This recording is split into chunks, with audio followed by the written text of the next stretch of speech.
Bonjour à tous. Je continue à vous partager des extraits du livre du pape Benoît XVI, Jésus de Nazareth. Le sermon sur la montagne, suite. Marie et Joseph, Simeon et Anne, Zacharie et Élisabeth, les bergers de Bethléem, les 12 que le Seigneur a appelés pour constituer le premier cercle des disciples, tous appartiennent à des milieux qui se distinguent des pharisiens et des sadducéens.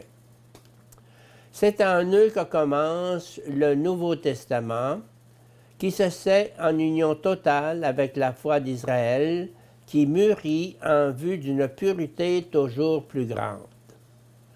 Devant Dieu, ces hommes ne se glorifient pas de leurs actes.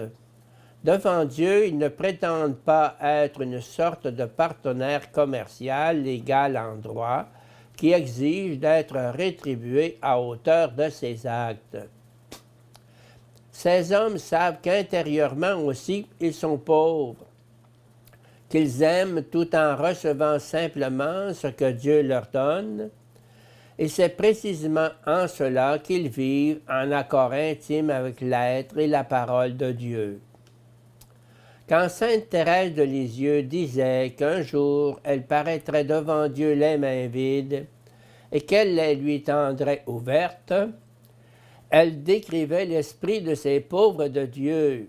Ils arrivent les mains vides, ces mains-là n'agrippent pas, ne retiennent pas, elles s'ouvrent et donnent, prêtes à s'abandonner à la bonté de Dieu qui donne.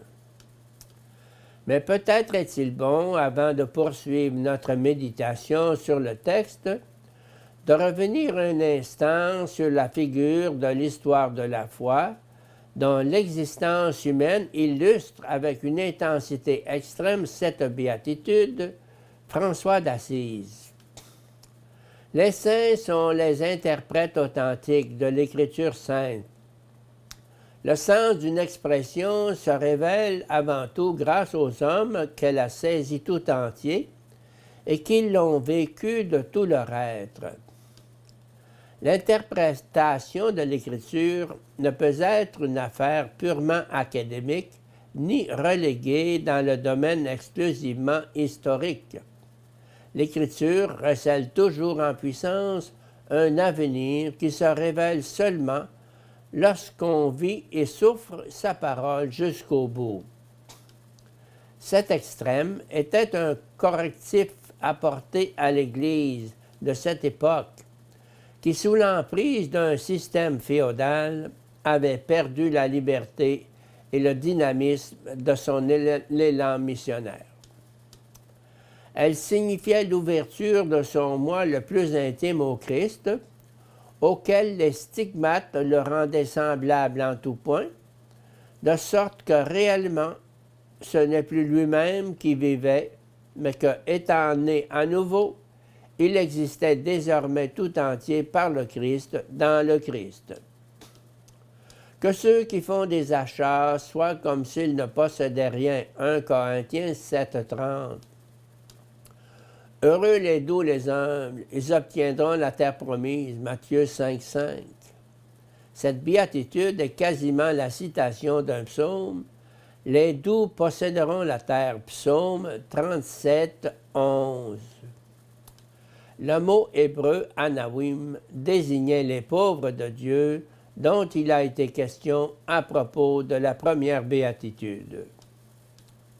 Au livre des Nombres, il est écrit « Or Moïse était très humble, l'homme le plus humble que la terre ait porté. » Nombre 12,3.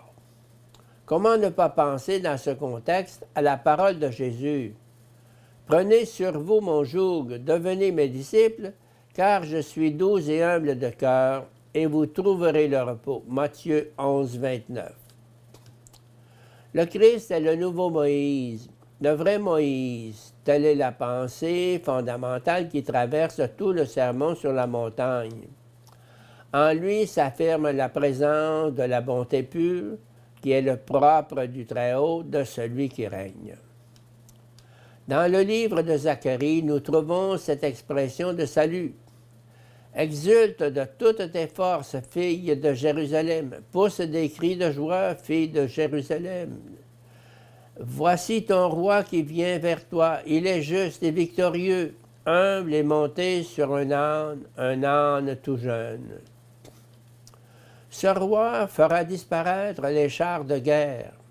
Il brisera l'arc de guerre et il proclamera la paix aux nations. Sa domination s'étendra d'une mer à l'autre. Zacharie 9, 9, 10. Carl Elige a raison de dire qu'en émergeant du brouillard apparaît avec une étonnante netteté la figure de celui qui a réellement apporté la paix au monde entier, qui se situe au-delà de toute raison, puisque, en fils obéissant, il a renoncé à user d'une quelconque violence et qu'il a souffert jusqu'à ce que son Père le sauve de la souffrance et qui à présent construit sans répit son royaume à travers cette simple parole de paix.